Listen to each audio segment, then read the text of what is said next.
সম্মানিত দর্শক মণ্ডলী, আসসালামু আলাইকুম। আশা করি আপনারা সবাই ভালো আছেন। আজকে আমি আপনাদের সঙ্গে একটা বিষয় শেয়ার করব, সেটা হচ্ছে দেশি মুরগির রানীক্ষেত ভ্যাকসিন দেওয়ার বিষয়টা আমি আপনাদের সঙ্গে শেয়ার করব। দেখছেন আমার মুরগিগুলো খাবার খাচ্ছে, যেহেতু এখন সকালবেলা। আমি সাধারণত সকালবেলা ভ্যাকসিনটা দিয়ে থাকি, তার কারণ সকালবেলা ভ্যাকসিনটা খুবই কার্যকারিতা হয় বলে বলা হয়। এই জন্য আমি অবশ্যই সকালবেলায় ভ্যাকসিনটা দেব।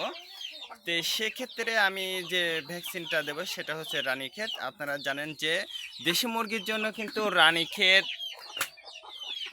রানীক্ষেত রোগটা কিন্তু খুবই ভয়াবহ। তার কারণ রানীক্ষেত যদি আপনার মুরগির হয়ে থাকে, তাহলে কিন্তু সেই মুরগির বাচ্চাগুলো বাঁচানো কিন্তু খুব টাফ হয়ে যায়। তার কারণ সাধারণত খুব কমই বাচ্চাগুলো বাঁচে।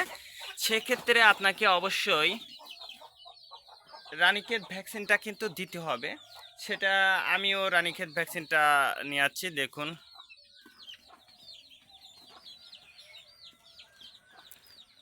এই ভ্যাকসিনটা কিন্তু আমি দেব আজকে। আমার কিন্তু সব ধরনের বাচ্চাটাই আছে, কিন্তু আমি কিন্তু সব বাচ্চাকে কিন্তু দেবো না। আমি নির্দিষ্ট আমার ছোট বাচ্চাগুলোকে আমি এই ওষুধটা দেব। এই ওষুধটা দিতে হলে সর্বপ্রথম কি করতে হবে, আপনারা চাইলে বাজার থেকে পানিটা কড়াই করে নিয়ে আসতে পারেন। আর যদি বাজার থেকে পানিটা না নিয়ে আসেন, তাহলে সেক্ষেত্রে অবশ্যই একটু পানি ফুটাইয়া ঠান্ডা করে তারপরে আপনারা এই ওষুধটা গোলাবেন। সেক্ষেত্রে আমরা এটা নিয়ে আসছি। ওষুধটা এখন গোলাবো, যেহেতু ঠান্ডা পানিটা করে আমরা এই ওষুধটা আমার বাচ্চাগুলোকে আমি দিব। অবশ্য আপনারা যারা দেশি মুরগির খামারটা করেছেন, অবশ্যই আপনারা রানীক্ষেত ভ্যাকসিনটা দিবেন। তাহলে কিন্তু আপনার মুরগির, অর্থাৎ মহামারী মৃত্যু যেটা বলে মুরগির, সেটার হাত থেকে কিন্তু আপনার মুরগিগুলো কিন্তু রক্ষা পাবে।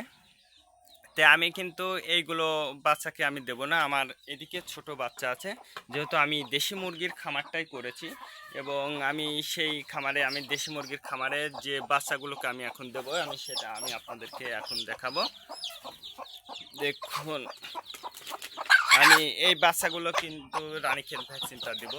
দেখুন, একদম বাচ্চা যেহেতু, এই বাচ্চাগুলোকে আমি রানীক্ষেত ভ্যাকসিনটা দেব। আর এইদিকে আমার বড় মুরগিগুলো রয়েছে। আর আপনারা যারা দেশি মুরগি আছে আর কি, যারা দেশি মুরগির খামার করতে চাচ্ছেন, অবশ্যই আপনারা দেশি মুরগিকে রানীক্ষেত ভ্যাকসিনটা কিন্তু দিবেন। না হলে কিন্তু রানীক্ষেত যদি একবার আপনার মুরগির হয়ে যায়, তাহলে কিন্তু বাচ্চাগুলো কিন্তু আপনারা বাঁচাইতে পারবেন না। আজকে এ পর্যন্ত, ভালো থাকবেন, আল্লাহ হাফেজ।